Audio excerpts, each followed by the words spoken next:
You're fired, Alvin. You're nothing but a salary thief.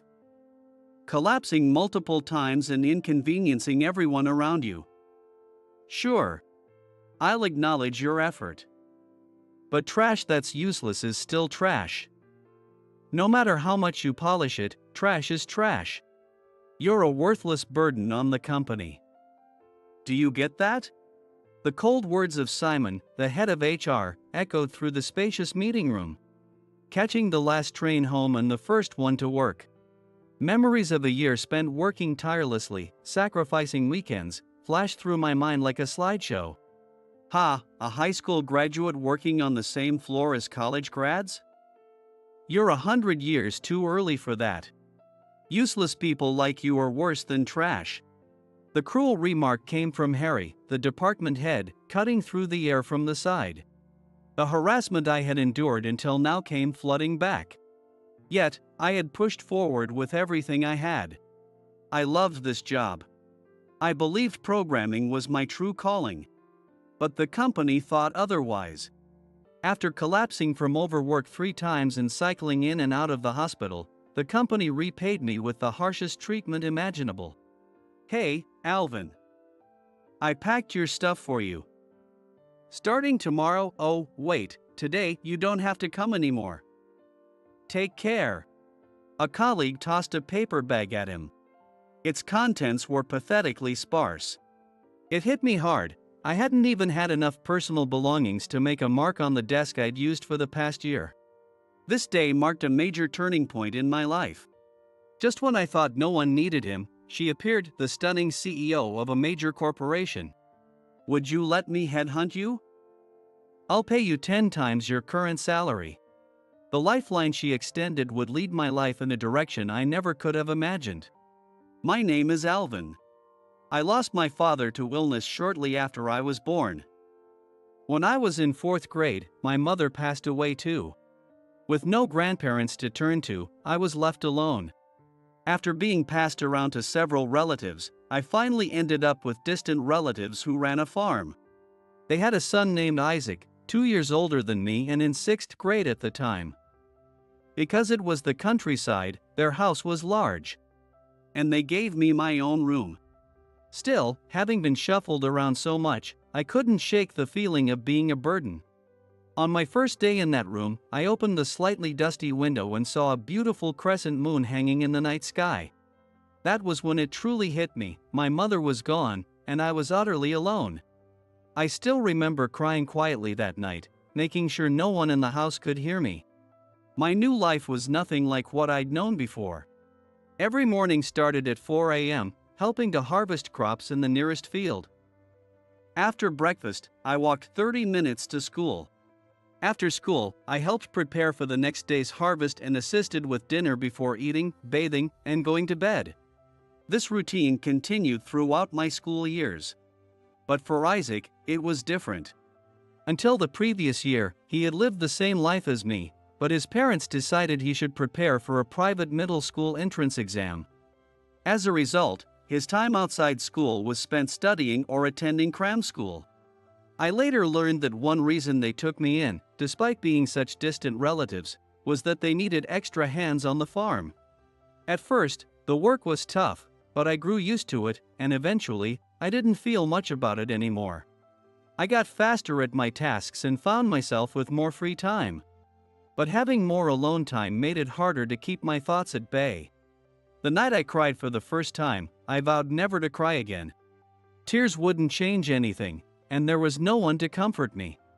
A child like me, who had nothing, had no choice but to survive in this place. A small turning point came for me a few months later. It was an autumn Sunday. After finishing lunch and cleaning up, I usually returned to my room immediately. But that day, the sky seemed unusually vast, and I decided to go for a walk. In the countryside, houses were far apart. It wasn't unusual for the nearest neighbor's home to be a mile away. Until then, I had only traveled between my relative's house and school. This was my first time stepping into unfamiliar scenery. Unlike the city, there was nothing to block my view. The sky, which I once thought so beautiful I wanted to leap into it, now seemed so vast it was almost frightening. There was no one else around, only me. Standing precariously close to the edge of a ditch in the field, I closed my eyes and tilted my head back to gaze at the sky. That was when it happened. You fool! Who in their right mind naps in a place like that? Startled by the raspy, booming voice, I snapped my eyes open and frantically looked around. In the distance, against a backdrop of smoke rising like a signal fire, stood an old man holding a fire poker in the air. His face twisted in an almost demonic expression as he glared at me. Instinctively, I tried to run, but his voice thundered again. Even louder this time. Get over here now, or I'll catch you myself and spin you around like a top. 1, 2, 3. He continued to bellow in rapid succession, his fearsome expression unchanged. Reluctantly, I shuffled toward the source of the voice. To my young eyes, the man appeared to be somewhere between 40s and 60s. Thinking back now, younger looking for his age might be the best way to describe him. When I finally made it to the front, I got a tap on the head with a "Why didn't you run here?" and was dragged off to the yard. A flower bed resembling hydrangeas, a small vegetable garden further back, and the source of the smoke I had seen earlier stood before me. You're hungry, aren't you? Look, it's almost ready. The flames, dancing as they devoured newspaper and dried leaves, were both intimidating and exciting for a child like me. As I stood staring with my mouth slightly open, the old man rummaged through the fire with his poker, pulled something out, and wrapped it in fresh newspaper before handing it to me. Be careful, it's hot. Eat it, and toss the hard bits wherever. Ha! But... Ow, hot. Ha ha. Didn't I warn you? Roasted sweet potatoes have to be eaten like this. Now sit down and enjoy it. He ruffled my hair playfully and nudged me to sit on the porch. The old man followed shortly, taking a seat beside me. Seeing me struggle to hold the scorching hot potato, he handed me a pair of work gloves. Thank you. Wow, it's hot. But it's delicious. Why so formal? In moments like these, you're supposed to shout "Yum" to the sky at the top of your lungs. Go on, give it a try. I took another bite, puffed on it to cool it down, and then yelled at the sky with all my might. Yum! The sweetness of the roasted sweet potato was incredible, but what felt even better was shouting freely into the vast sky. Not knowing much about the man beside me, I focused on eating my potato and shouting again and again. As the surroundings began to darken, it was time to head home. Thank you, mister. The roasted sweet potato was amazing. Ah, my name's Raymond. Come back anytime. Waving goodbye to Raymond, I hurried home. When asked where I had been, I felt an inexplicable urge to keep the day's events a secret and simply said I had gone for a walk. From that day, a splash of color was added to my life. Visiting Raymond's house on weekends or days when farm work wasn't too busy became a regular habit. Raymond had lost his wife, and his children were married and living far away. He had a small field, but it seemed more like a hobby than a full-time occupation. In other words, Raymond was living a typical retired life. He would take me to the river, help me harvest vegetables, or simply listen as I rambled about school. Before I knew it, my initial nervousness faded, and I became completely at ease with him. Raymond's words could be a bit sharp at times, but he was a kind-hearted man. Stubborn and overly cautious, he seemed like someone who deliberately kept himself distant from the flow of modern trends. Time flew by, and I was now on the verge of starting my senior year of high school. Though my life remained mostly the same, I felt I had experienced a fair share of what could be called a youthful time. Without much discussion with my relatives, I had decided to enter the workforce after graduation. However, amid my predictable routine, I found myself unsure of what truly interested me or what I wanted to do. One day, after school, I approached Raymond's house as usual. Just as I reached for the front door, "Yo, Alvin. long time no see. What's up? Old Raymond is steaming sweet potatoes. Ha? Oh. Hey. Standing there, wearing a completely mismatched, garish outfit and sporting a hairstyle that didn't suit the countryside at all, was Isaac, who had moved to the city for college and was now living on his own. Isaac and I actually got along well when it was just the two of us. In fact, after failing his middle school entrance exams, Isaac had often asked me for help. And we'd study together late into the night before his tests. If anyone had found out that he was getting tutoring from me, the kind of scolding he would have faced was unimaginable. Even though it was 2 years ahead of my grade, helping Isaac study wasn't particularly difficult for me.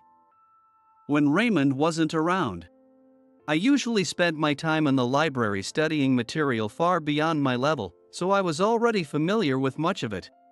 It had been a long time since I last saw Isaac, who had eventually managed to get into a safety net college. Maybe I should drop by to see old Raymond too. And hey, Alvin, I'll show you some of the excitement of city life while I'm at it. Wait, but did you already go back to your parents' house? You've got a lot of luggage. That doesn't matter. Come on, let's go. Isaac gave me a firm push on the back, and together we headed to Raymond's house. The moment we stepped inside, a strange groaning sound reached our ears.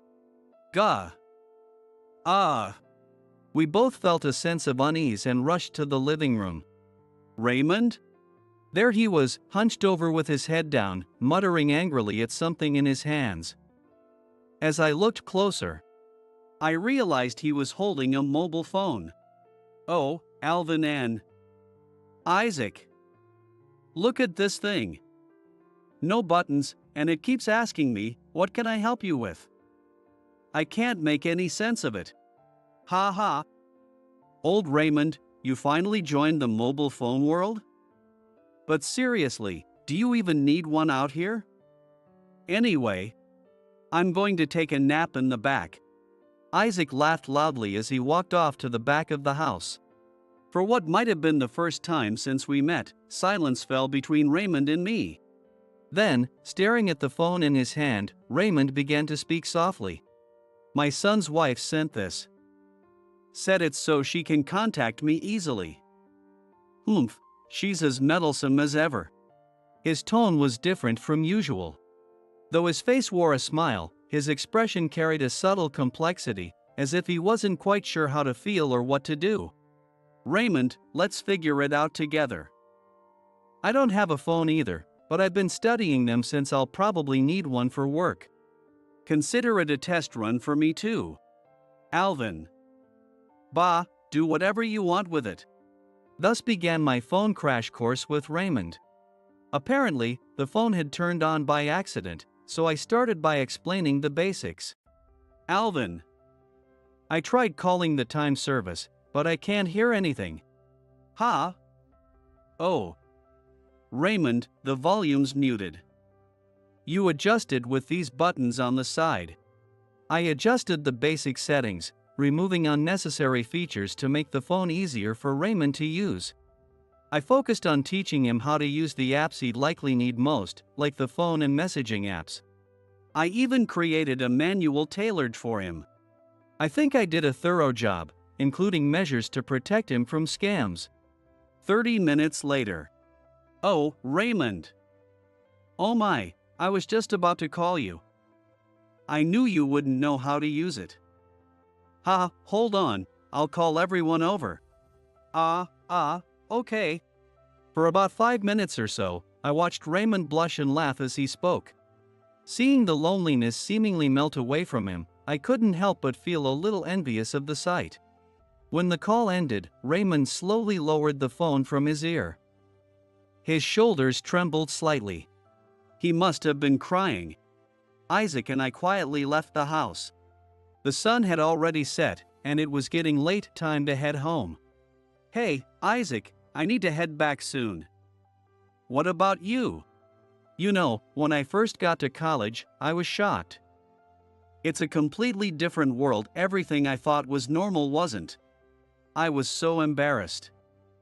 I've just been faking it this whole time, copying what others do. Of course, I couldn't focus on studying at all. Eventually, I just wanted to run away, but going back home felt awkward too. I see. Isaac looked up at the night sky and laughed. If I didn't understand something, I should have just asked. Like old Raymond did with you. Maybe then, I'd have met someone kind enough to help me. Like you did for him. Old Raymond seems so happy, it's all thanks to you, Alvin. With that, Isaac grabbed my hand and pulled me along toward home. I'm going to try again. I'll even get on my knees and beg my parents to let me retake the year. Alvin, you should go down the path you want to take, the place where you feel at home. I smiled at him, exaggerating my expression with lowered eyebrows. In just a few days, these events had brought a significant change to my life. I decided to focus my job search on becoming a systems engineer at an IT company. Technology had become essential, yet increasingly complex, even harmful in some cases. I wanted to break that cycle somewhere. Raymond's joyful expression that day, and Isaac's words of gratitude, fueled my passion for job hunting. Fueled by night snacks prepared by Raymond, I worked hard to earn every certification I could while still in school. Occasionally, hearing Raymond's voice over the phone seemed to give me the push I needed. Thanks to that, I managed to secure a position at a performance-based IT company located in the city. Not a step of loneliness, but one of independence. I reported the news to my relatives, thanked them for everything, and headed to Raymond's house. The crackling of something bursting and the sight of smoke curling upward like a signal fire greeted me. Alvin! Hurry up! The potatoes are almost done roasting. Okay. I slipped on a pair of gloves, took the wrapped sweet potato from him, and sat on the porch. A little while later, Raymond joined me. Alvin, congratulations. That fancy computer company, right? It might be tough, but if anyone can do it, it's you. After all, thanks to you, even I'd become a smartphone specialist. He gave me the biggest smile and clapped me on the back. You've been like another grandson to me since you were a kid. If you're ever tired, just come over and crash in the living room like always.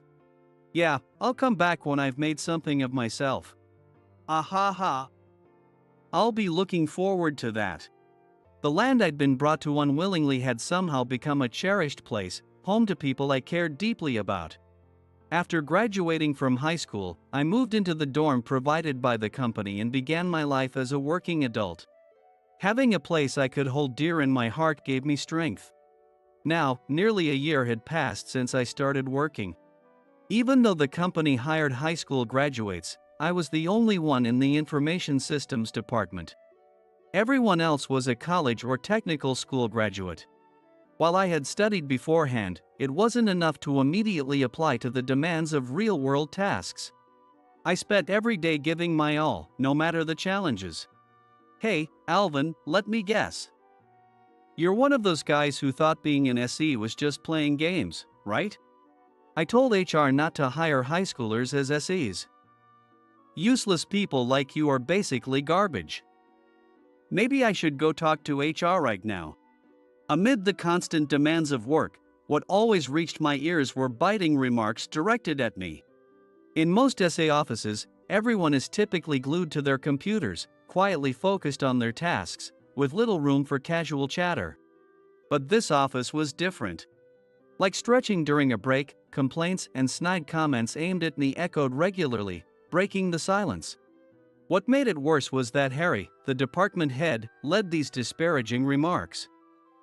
Over time, this created an atmosphere where treating me as lesser became acceptable. Still, I persevered. What gave me strength were the emails from Raymond, riddled with typos but filled with care and encouragement. Are you eating enough? Sleeping in a proper bed? Have you shouted into the sky recently? Even during sleepless nights, reading his messages felt like having a reassuring hand on my back, filling me with resolve. But resolve and health don't always go hand in hand. The physical and mental exhaustion that had been building began to seep through. The first time, I slid out of my chair at work and was taken to the medical office. The second time, I missed the last train home and passed out on a rooftop bench while drinking coffee to stay awake, nearly succumbing to pneumonia from the cold. The third time, I collapsed on a train platform and ended up hospitalized. Days passed where I couldn't move from my bed. My eyes were open, but it felt as though I couldn't see. My ears, however, seemed overly sensitive. When I closed my eyes, I thought I could sense someone approaching. I had no visitors, yet I could clearly hear the voices around me. Huh? He doesn't have any parents? Wow, I wonder if anyone will take him in. Keep your voice down. Honestly, we should deal with HR before he gets any ideas about suing for overwork. Hey, Alvin, sleep all you want. Later, it was Harry and his senior colleague. I kept my eyes closed, unmoving. Behind my closed eyelids, I could see it, the vast, endless sky and the smoke rising like a signal fire. It was a scene I could no longer return to. Lately, I'd been so overwhelmed that Raymond's texts had become buried beneath a flood of work-related messages. With effort, I moved my heavy body and opened my phone. I nervously opened the newest text among the many I had left unread. Alvin, remember to shout when you need to. For the first time since I had vowed never to cry, a single tear fell. The day after I was discharged, I arrived at work and was immediately summoned to a meeting room with Harry. Around the office, people whispered to one another, their eyes cast downward. I already knew why I was being called. It was either a transfer or, worst case, the scenario I had overheard Harry discussing at the hospital, a termination that had been approved by HR. When I entered the meeting room, Simon, the head of HR, was already seated at the far end. I had resigned myself to whatever was coming. Alvin, how are you feeling today? Yes. I was discharged safely. I apologize for causing any concern. The unsettling detachment in Simon's words made me stumble over my reply. His mouth moved. But the warmth and sincerity expected in such an exchange were absent. Simon continued. You've been with the company for a year. During that time, you've experienced health issues on 3 occasions, both at the office and during your commute, resulting in a total of 3 days of hospitalization. Perhaps it's more accurate to say you're feeling well today by sheer chance. I sat silently, listening intently. I believe I understand your capabilities well. That's why we placed you in one of our most critical departments. But, Alvin, you're still young. Don't you think it's wise not to rush through life? What, exactly do you mean by that? Frustrated by the overly roundabout way of speaking, I finally asked for clarification, prompting Harry to step forward with deliberate footsteps. Position himself beside Simon with a bow that seemed to say, "Leave this to me," and then turn his sharp gaze toward me to deliver his cutting words. It means you're fired, Alvin. You're nothing but a salary thief. You've collapsed multiple times and inconvenienced everyone around you. Sure, I'll acknowledge that you tried hard. But trash is still trash. No matter how much you polish it, it's still just garbage. You're nothing more than a useless drain on company resources. Do you understand that? Sitting at least 10 seats away, Simon silently endorsed Harry's declaration. From where I sat, the two of them felt like images on a monitor, distant and surreal. I had poured everything I had learned into my work, striving to achieve even greater heights. I had no concept of leaving on time. My life revolved around catching the last train and returning on the first. When was the last time I'd had a casual conversation with colleagues? But I believed that someday, my hard work would open doors. Instead, here I was. The company had deemed me unnecessary. Before I could even consider legal action or filing a claim for overwork, they had decided to let me go with a smile on their faces, disguising their actions as kindness. The decision was final. I couldn't even muster the strength to shout. Knock, knock. Just then, a sound at the door. The person who entered was a colleague from the same department. His words, combined with the sound of the door closing in the now silent meeting room, marked the end of a chapter in my life. "Hey, Alvin. I packed up your stuff. It was easy, there wasn't much. You'll head straight home from here, right? Anyway, good luck." The paper bag he handed me contained only my bag, coat, and some stationery items I had brought in just that morning. I realized then how little of myself I had left behind on the desk I had used for a year. What had I been doing all this time? I was utterly exhausted. Before I knew it, I was standing outside the company building, clutching the paper bag. I had spent the past year chasing a dream. And now I stood there, hollow. A few months later, I returned to the countryside. Not exactly to Raymond's village, but to a district 2 areas away. It was far enough that I wouldn't encounter Raymond or my relatives. I couldn't bear to face Raymond. I had done the worst thing to someone who had cared for me. I lied, telling Raymond that I had moved on to another company. He called me once, but I couldn't bring myself to answer. Later, he sent me a message. When I nervously opened it, I found a single smiley face emoji, something he must have recently learned to use. It was so like Raymond, as if to proudly say, "Look what I can do now." Though I wanted to see him, the shame of facing him kept me from doing so and ultimately led me to take a job in an unremarkable place. It was a factory handling precision equipment parts, still relatively new. Unlike my time as an SA, I thought focusing on tangible tasks right in front of me would help keep my mind from wandering into unwanted thoughts. I couldn't help but feel a twinge of self-deprecation. My life always seemed to go this way. My mind and heart still felt trapped within some kind of shell. At my new workplace, everyone was kind and considerate, always looking out for the newcomer. It was just as I was about to enter my second month at work. That's when I was called in by Travis, the factory manager. I assumed he wanted to ask if I was settling in, but the reason turned out to be quite unexpected. He wanted my input as the newest employee. "Alvin, you used to work in programming or something like that, right?" "Yes. I used to develop programs tailored to meet client requirements." "Great. I knew you'd be the best person to ask. There's something I've been wanting to change here at the factory. Do you know what it might be?" He probably hadn't fully committed to changing the system yet. Travis kept glancing at my expression, waiting for my response. "Are you talking about the time cards?" "Yes, exactly. I was surprised myself. It's a new facility, yet the time cards are handwritten." I said it with a slight hesitation.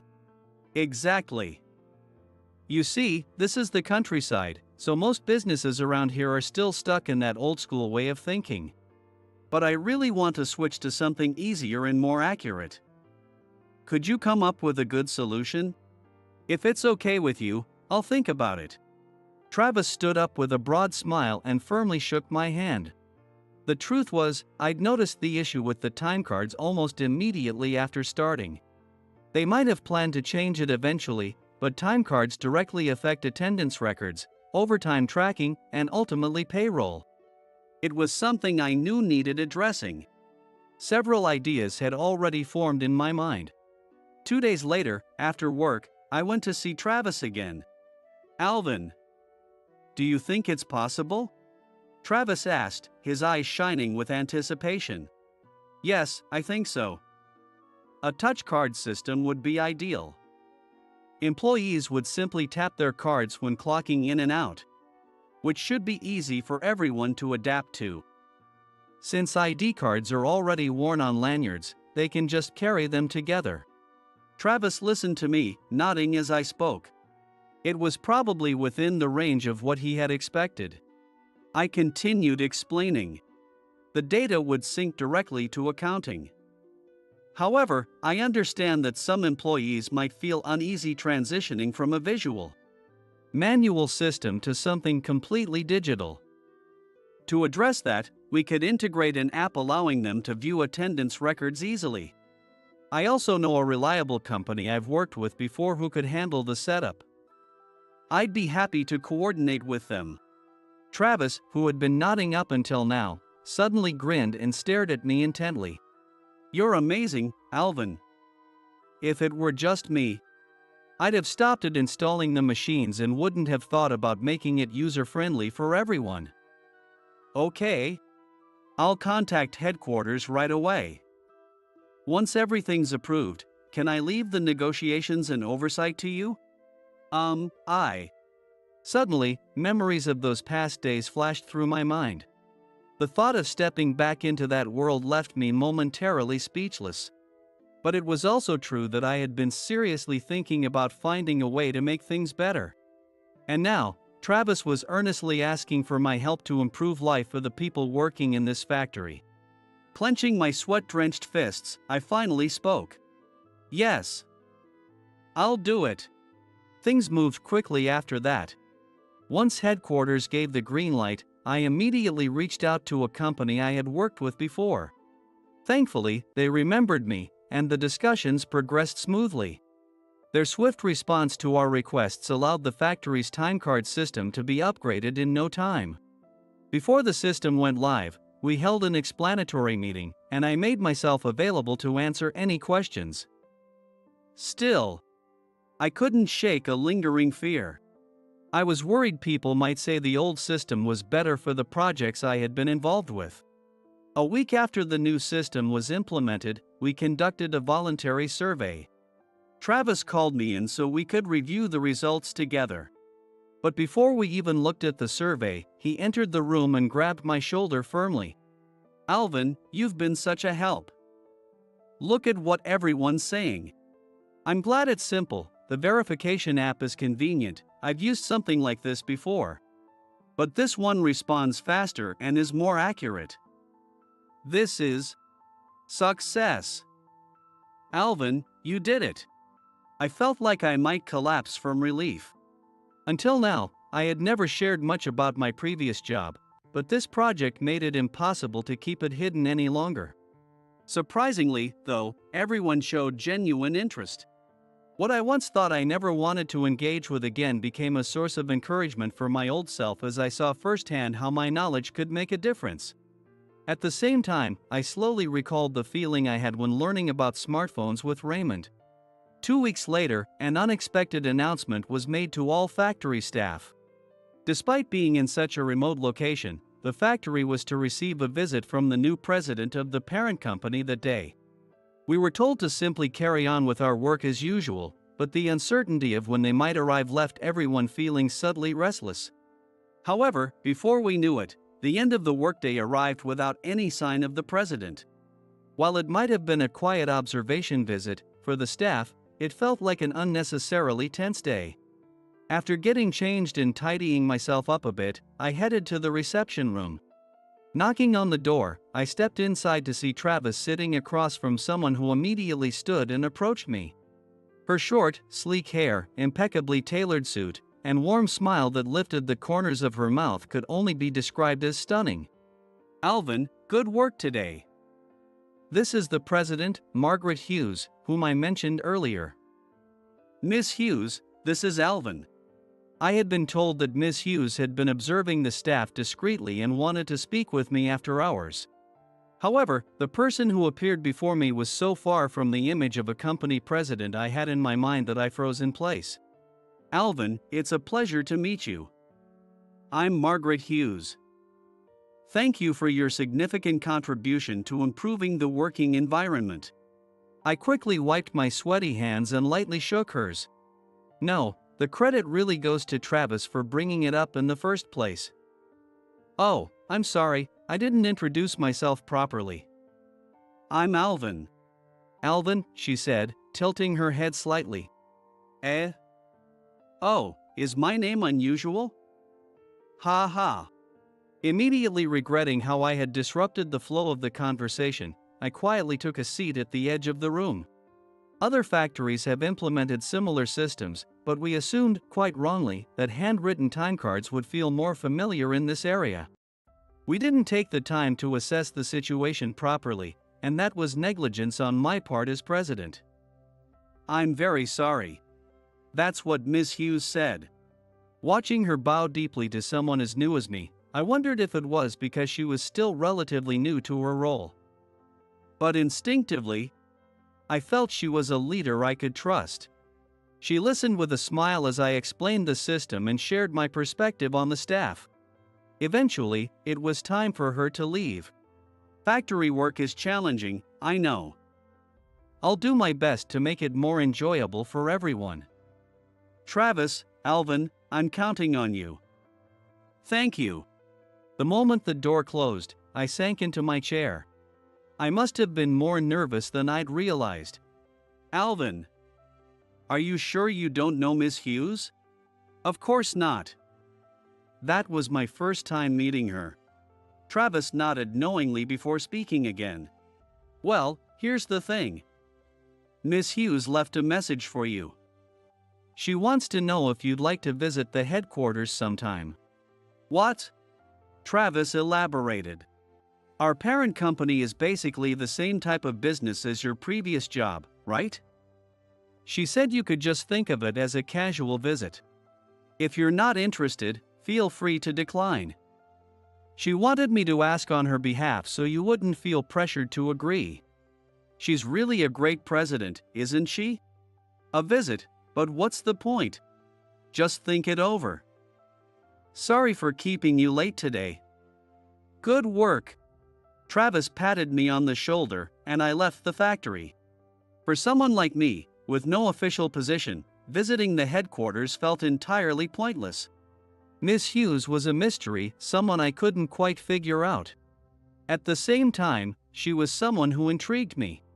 If I let this opportunity pass, I might never get the chance to speak with her again. Unable to sort out my emotions, I found myself facing the morning. While I hadn't fully come to terms with my feelings, I had made a decision. If I wanted answers, I had to dive in headfirst. The part of me that had been worn down at my previous job was slowly coming back to life. As soon as I arrived at work, I went straight to Travis to ask him to arrange the visit. The next day, dressed in a suit for the first time in ages, I boarded the bullet train and headed to the headquarters. Though it had only been a few months since I left the city, the crowds and pace made me feel out of place. As if I had forgotten how to walk among them. It reminded me of something Isaac had once said. Considering how most of my life had been spent in the countryside, it wasn't surprising that I felt overwhelmed. The headquarters building was far larger than that of my previous company. Swallowing nervously, I stepped inside. Thank you for coming such a long way. Alvin, I'm so happy you're here. The moment I entered the president's office, Miss Hughes stood up from her chair and approached me. Her close proximity and approachable demeanor, so unlike the stereotypical image of a president, only heightened my nervousness as I was ushered to the sofa. Actually, I've already discussed this with Travis, but the reason I called you here today is for something else. Just as Miss Hughes began speaking, her demeanor completely shifting from earlier, it happened. I made an unforgivable mistake. The piercing sound of a ringtone echoed loudly through the president's office. It was my phone. I had forgotten to set it to silent after turning the volume up for my alarm that morning. Oh. I'm so sorry. I'll turn it off immediately. Is something wrong? If it's an important call, please feel free to take it. The blaring sound of the ringtone felt as though it was growing distant. I hurried to silence it, only to see that the caller was Harry from my previous company. Back when I left, I didn't have the energy to clean up my contact list, and his number had remained. Seeing Miss Hughes watching me with concern, I blurted out the identity of the caller with foolish honesty. Alvin, you can take the call here if you'd like. Yes. Following her suggestion, I answered the call. Hello, this is Alvin. Alvin. Finally, I got through to you. Do you have a moment? What are you doing now? I'm working at a factory. The moment I said that, Harry burst into loud laughter that hurt my ears. Ha ha. So you're at a factory now. Well, that's easy enough to leave. How about coming back to us? Huh? Are you saying to rejoin your company? Yeah, we're short-staffed right now. It's easier to bring you back than to train someone new. When can you start? Make it quick, all right? Wait a minute. I never said I was coming back. Harry dismissed my protest with a derisive chuckle. Don't worry. Until the busy season's over, I'll make sure the department keeps their complaints about you to a minimum. He had appeared out of nowhere, speaking in the same condescending tone as always. Dark, swirling emotions began to churn in my heart. As I remained silent, his carefree voice called out through the phone, "Hey, Alvin." It was at that moment Miss Hughes, who had been watching me intently, moved. She stood up, smoothly took my phone, and began speaking into it. The call has been transferred. This is Margaret Hughes from Hughes Corporation. I was with Alvin, so I took the liberty of answering. What? Hughes Corporation. President? Oh, it's an honor to speak with you. Miss Hughes had intentionally put the call on speakerphone, so Harry's panicked tone was loud and clear. Now that I think about it, I remember hearing a rumor back when I was still working there that we might secure a deal with a major company. At the time, I was so overwhelmed with my own tasks that I paid no attention to it, but it was probably referring to Hughes Corporation. As a massive company involved in numerous industries, Harry's panicked reaction made complete sense. I overheard a bit of your conversation. Something about wanting him to return to your company. Ha, how amusing. Allow me to say one thing, let's not play games, shall we? I felt as though I had just witnessed Miss Hughes's true strength. Perhaps this was the power of someone in a position of leadership. Her voice carried a slight laugh, but her eyes were intensely serious. Almost intimidating. Even over the phone, that commanding presence must have come across. A trembling voice came through the phone. No, I just thought, instead of doing repetitive factory work anyone can do, maybe he'd want to come back and work with us again. I wasn't joking or anything. Harry's words made me forget the situation entirely as I exploded in anger. Are you kidding me? Anyone can do it? This is work you couldn't even begin to understand with your lack of teamwork skills. For the first time, I yelled out my own feelings. As I caught my breath, Miss Hughes gestured for me to sit down, then spoke calmly but firmly. I see. Without the hard work of factory workers, society as we know it simply wouldn't function. For a company like ours, with its own factories, trusting a company that doesn't understand this would be difficult. What do you mean by that? Harry stammered. Exactly what I said. Oh, and by the way, there's a rumor that an audit might be coming your way soon. Apparently, evidence has been gathered by former employees who've left your company alleging harassment, excessive overtime, and unpaid wages.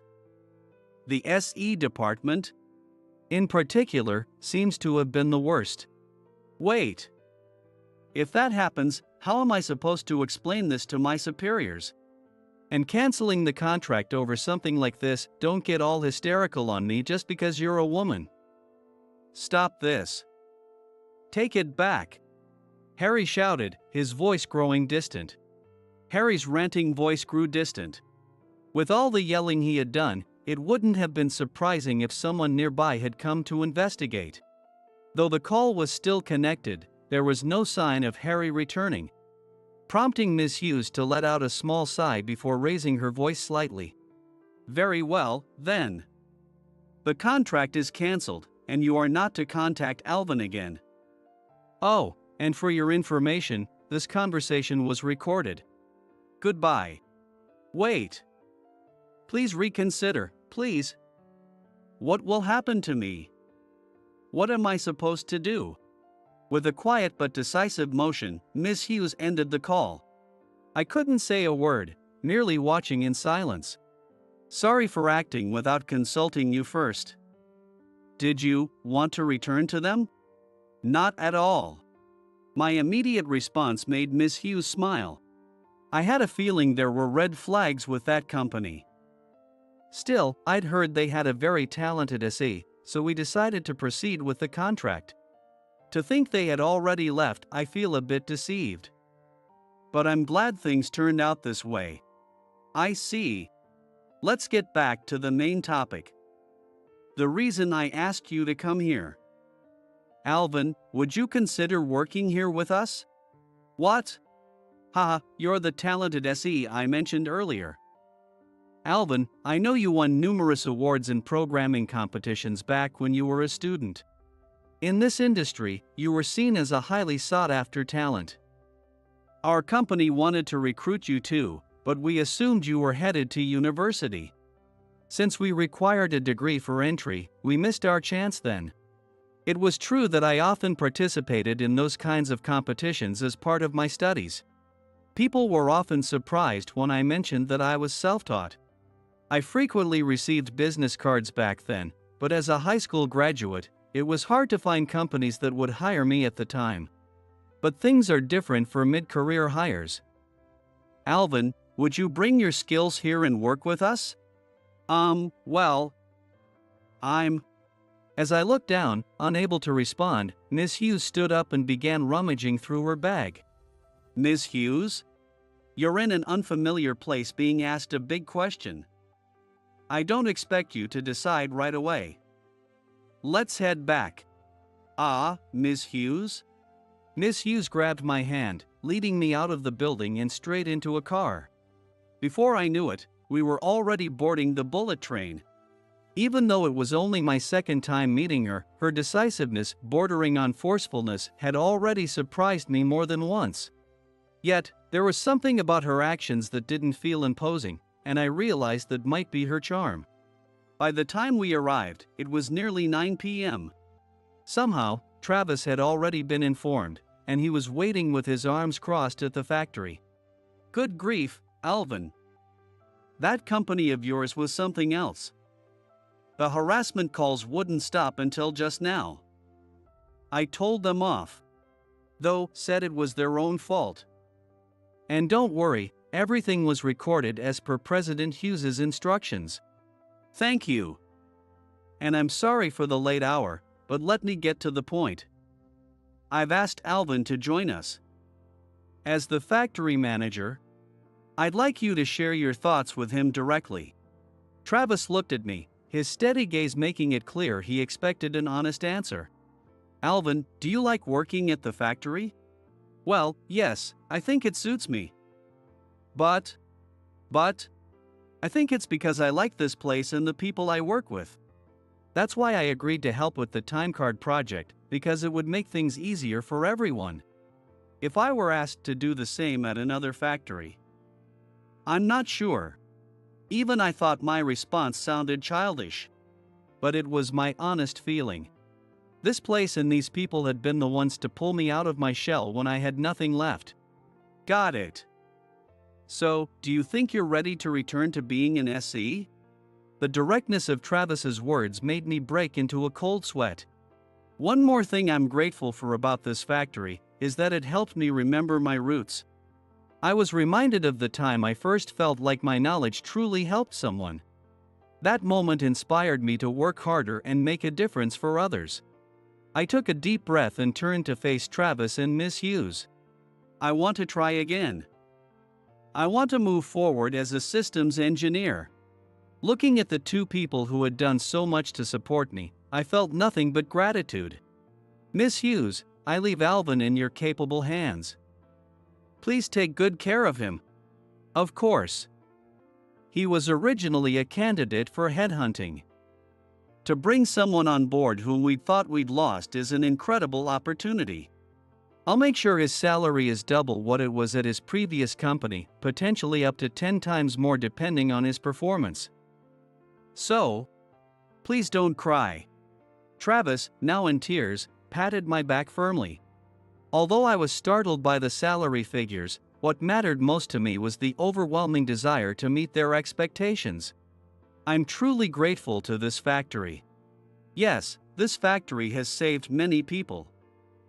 Honestly, I had no idea the founder, Mr. Hughes, would do something like this. It's fine, Miss Hughes interjected.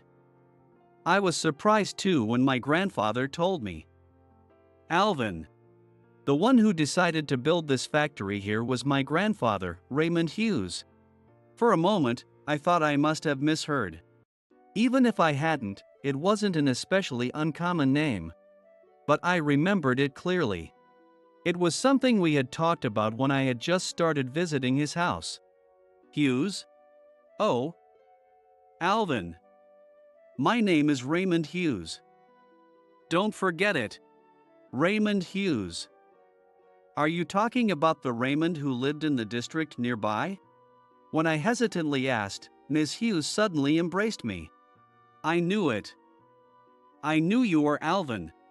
She hugged me tightly, tears streaming down her face, but her smile radiated joy. Her expression bore a resemblance to Raymond's face on the day he made his first call, full of a quiet happiness. The night had grown late, and after parting ways with Travis, Miss Hughes and I found ourselves in the lounge of a nearby hotel. Her secretary had already arranged accommodations after we left the headquarters. Under the soft glow of dim lights, we raised our glasses lightly in a toast. Our company was founded when my grandpa was young. I'm the third-generation president. People often mistake us for a long-established firm because of our size, but it's only been around for a little over 60 years.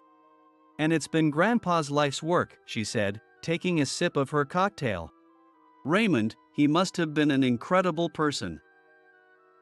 Sorry. It's fine. There's no need for formalities over drinks. Let's keep it casual. She smiled and took another sip. Dad barely remembers Grandpa's face. He was an only child and was always told by Grandma to focus on his studies since he was destined to take over the company. Grandpa was rarely home. Even after Dad joined the company, communication was limited to messages relayed through his secretary. The first time Dad properly saw Grandpa's face again was when he took over as president. That must have been lonely for your father, I said. The feeling of someone being present yet absent must have been entirely different from the sense of loss I had experienced. However, I found it curious that Miss Hughes didn't seem to harbor any resentment toward Raymond. If Dad hadn't met Mom, I doubt he would have taken over the company. Miss Hughes said with a chuckle. Mom's the strongest person I know. When Grandpa was hospitalized for a long time, it sped up Dad's appointment as president. Dad refused to visit. So Mom gave him a punch to the face. Wow, haha. Eventually, Grandpa didn't meet with anyone, not even after stepping down as president. But Mom kept sending him postcards and photos. She believed losing connections with others wasn't an option, especially since Grandma passed away early. In the end, Dad gave in and even joined family photos. I grew up loving a grandfather I never met, always wondering when I'd finally see him. But after he retired, it became even harder to meet him. Listening to her story, I began to understand. Raymond likely intended to disappear. He had done everything he could and was ready to leave behind a world that no longer needed him. Of course, I couldn't say such a thing to Miss Hughes, his granddaughter. However, it seemed my expression had given me away. You're probably right, Miss Hughes said. Grandpa must have thought the best thing was to leave the company behind and remove himself entirely. But that day, our family's whole world turned upside down. That day? Yes. The day of the phone call. With a smile as radiant as a blooming flower, Miss Hughes spoke. When the phone rang, we were stunned. Mom had just been saying she was about to call Grandpa's new phone number, which she'd gotten from a card she sent him. The first time I heard his voice, it was quieter than I imagined, more accented, and much kinder than I expected. She gazed into the distance, lost in the memories. I downed the remaining alcohol in my glass and ordered another. I remember that day. Raymond, who was always so confident, kept debating whether to make the call. It was almost like watching someone preparing to confess their love, so nervous and unsure. I didn't know the details, but I was happy for him. Yes, Grandpa told us. He said Alvin helped him that day. From then on, he started calling us more frequently. We had so many conversations. He'd talk about how Isaac only visited when he wanted to avoid studying. But mostly, he talked about Alvin. He said you needed a place to shout your heart out. That you were smart enough to do anything. Raymond. At that moment, Miss Hughes gently placed her hand over mine, which rested on the counter. Thank you. Truly. It's because of you that Grandpa found the strength to try again. No. If anything, I'm the one who was supported by Raymond. But I shut myself away after failing as a working adult and never even visited him. I need to go see him. His house hasn't changed, has it? Had I asked the wrong thing? Miss Hughes's face suddenly lost all expression. The signal to close the lounge came through, and we left without saying much else. Alvin, I'll call you tomorrow, thank you for today. Yes. Good night. She quickly disappeared into the elevator. Though nothing was said outright, I couldn't shake a sense of foreboding. The reality I learned from Miss Hughes's call the next day was beyond anything I could have prepared for. The next morning, I waited outside the factory for our scheduled meeting. On the dot, Miss Hughes arrived in a taxi. After brief greetings, I climbed into the car, still unaware of our destination. I hadn't slept at all, and even now, I wasn't sure what to say to her. You know, Grandpa was the one who insisted on building that factory in that location, she said. What? Raymond? Why would he want it built in such a remote area? I was on the phone with him, like always. He was talking about how he'd let his vegetables wither, and I finally said I'd come help him. That's when he spoke in a voice more serious than I'd ever heard. I turned my gaze to her as she looked out the window, waiting for her to continue. He asked me to have the factory built there. I'd often talked to him about work, and I told him it was too remote. Even for a mid-sized Hughes Corporation factory. But Grandpa said this to me. It's because it's Hughes's factory. In these times, we need workplaces where people who are lost or stuck in life can feel like they can start over. We'll build dormitories and offer certification support. Please, Margaret, I'm begging you. Any extra costs, I'll cover them myself. I was speechless. This was a side of Raymond I had never known. I couldn't hide my astonishment. I agreed with Grandpa. I thought it was a beautiful idea. My father tried to stop me, but I went ahead with it. And Grandpa was right, it turned out to be a fantastic factory. When I told him, he kept saying thank you, Margaret, over and over. I could tell, even through the phone, that he was bowing repeatedly. A smile finally returned to my face. I wanted to meet Raymond, to thank him, to see him again. I looked out the window and noticed we had left the countryside behind and entered the city center. I was about to ask where we were going when I noticed Miss Hughes biting her lip and looking down. Miss Hughes? Suddenly, Grandpa's voice cut out, and I heard a loud thud. No matter how much I called out to him, he didn't respond. I immediately arranged for an ambulance and rushed there with my mother. My heart raced uncontrollably. At the same time, my face went pale, and dizziness set in. I didn't want to hear the rest. But the taxi stopped. Looking up, I saw we were in front of the largest general hospital in the region. Dragging my heavy feet, I followed Miss Hughes into the bustling hospital. It was a subarachnoid hemorrhage. He survived, but his consciousness has remained diminished ever since. If it happens again, there's no guarantee. No, that can't be. Memories of the emails from Raymond flooded back. The typos, they weren't just because he was unfamiliar with the phone. They were signs of his illness, the initial symptoms.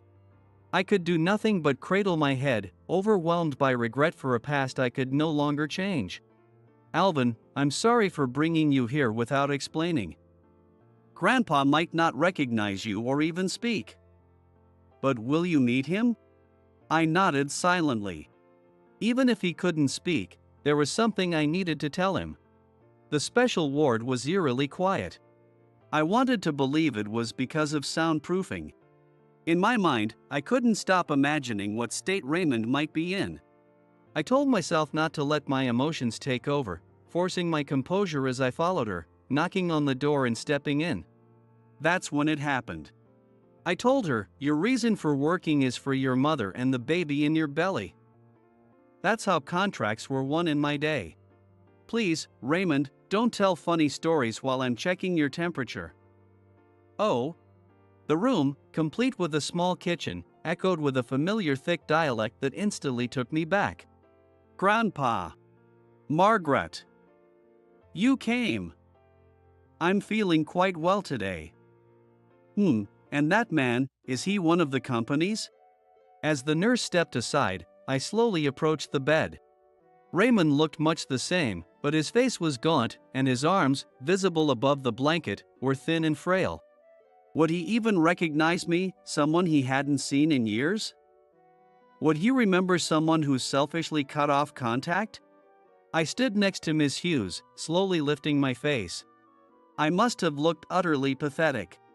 Then, before I knew it, my arm was pulled forward with surprising strength. You're Alvin, aren't you? Looks like you've grown taller than me.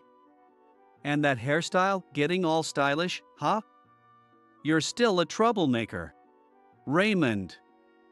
Raymond. How could such thin arms muster this much strength? My hair was left completely disheveled. Memories of the day he first invited me to his home came flooding back, along with a cascade of emotions I couldn't contain. Raymond. I failed. I didn't even last a year. I couldn't stand the pressure. I ran away from it all. From you. You sent me so many messages. And I didn't even read them. I'm sorry. I'm so sorry. What nonsense are you talking about, Alvin? You're helping me fulfill my final dream, aren't you? Margaret told me everything. Alvin. You're a good man who can face his weaknesses. I know that much. You have nothing to apologize for. The rough hand that had messed up my hair now patted my head gently. Alvin, you've got a great smile now. I'm glad I got to see it. Raymond used to pat my head every time I won an award. But back then, I didn't know how to react. I don't know what kind of face I made back then, but now I could finally let myself feel the joy of being praised by Raymond. While Miss Hughes stepped out to speak with the doctor, I had a long conversation with Raymond. He told me about emailing one of her overseas friends, using the manual I made to handle unfamiliar bills. Fixing Isaac's smartphone issues, there seemed to be no end to his stories. For a moment, I convinced myself that Raymond was merely resting here and had already recovered. Grandpa, it's time for your meal. We're going to grab something to eat and be right back, okay? Margaret, Alvin, make sure you eat well too. Oh, Margaret. What is it? Margaret, I can't thank you enough for indulging my selfishness. Being a president must be tough, but now you've got Alvin. Do things your way. And don't let anyone argue with the founder. Raymond lightly raised his fist, and Miss Hughes instinctively grabbed his arm. After a brief pause, she smiled and said, Grandpa, this isn't your first selfish request, you know. Ha ha. Is that so? Alvin, am I selfish? Quite a bit. Leaving behind the sound of our laughter, Miss Hughes and I made our way to the hospital cafeteria. Unlike before, she sat down silently, saying nothing. She ordered only tea, and without much thought, I ordered coffee. Seeing her sitting across from me with her head bowed, I was reminded once again that we were in a hospital. Miss Hughes. My parents are on their way.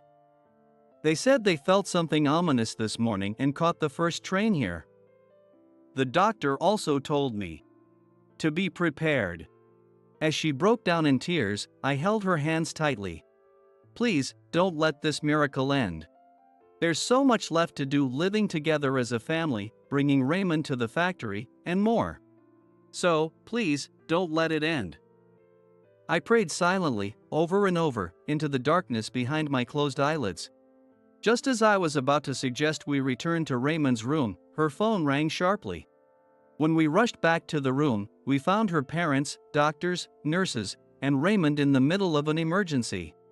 The Raymond I saw then was nothing like the one from earlier. Doctor, Raymond is saying something. The family should know, the doctor began. Raymond had requested no life-prolonging measures.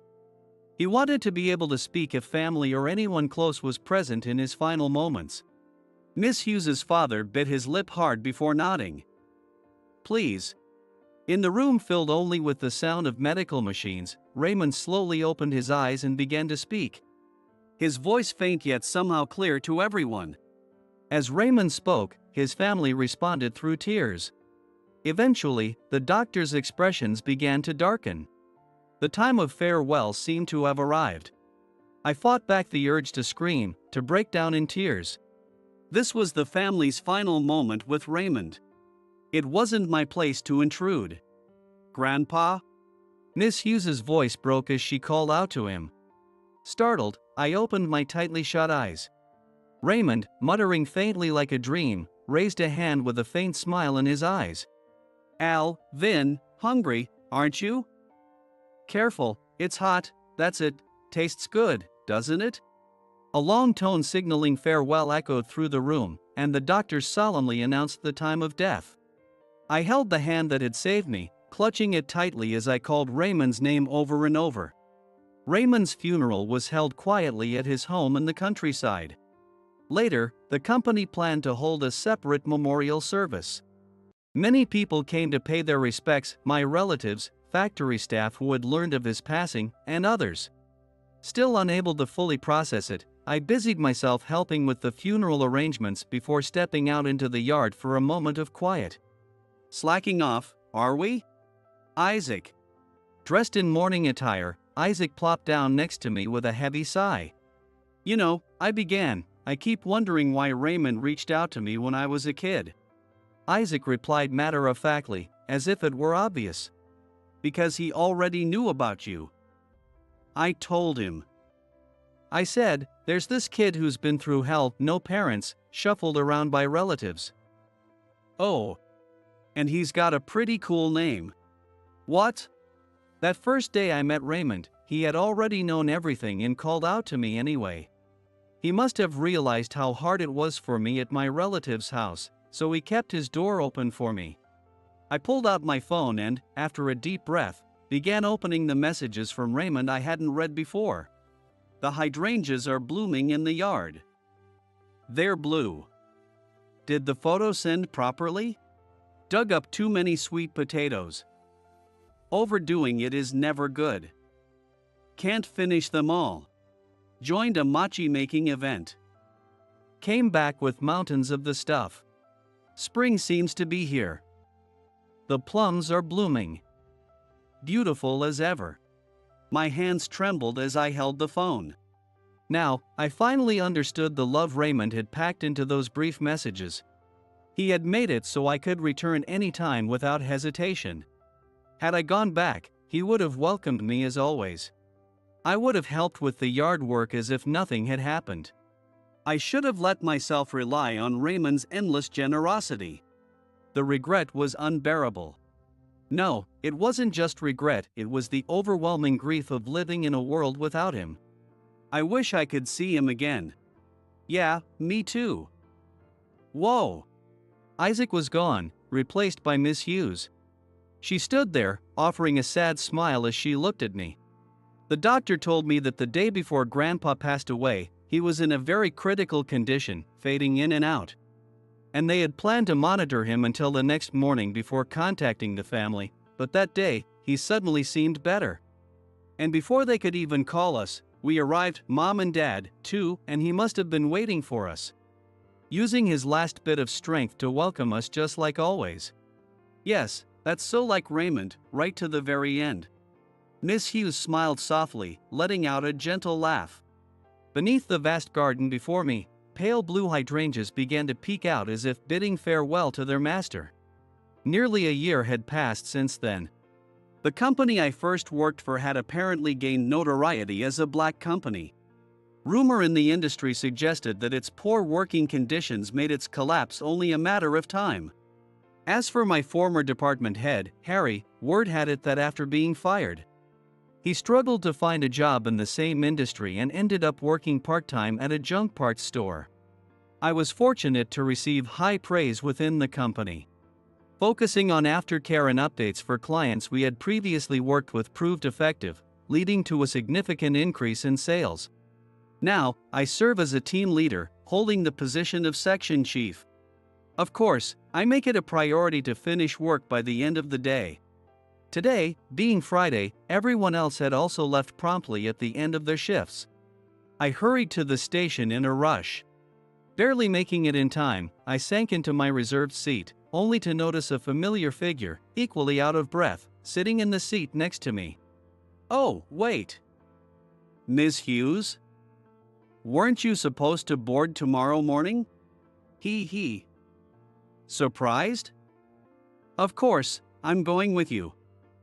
Oh, and remember, no calling me Miss Hughes. Right, sorry. Margaret. With a satisfied smile, Margaret slowly settled into her seat. As a president, Margaret continued to excel. When she first inherited the position at a young age, she faced criticism from other companies.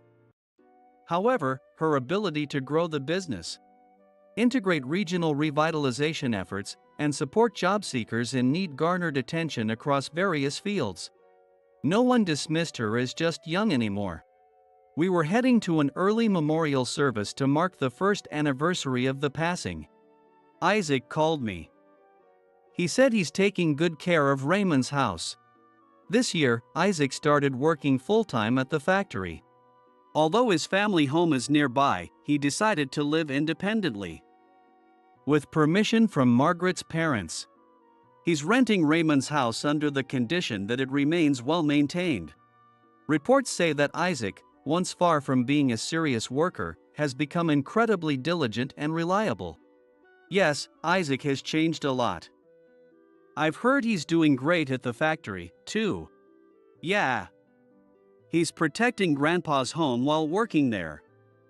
It's probably just what Grandpa would have wanted. As we watched the sunset outside the train window, we smiled quietly.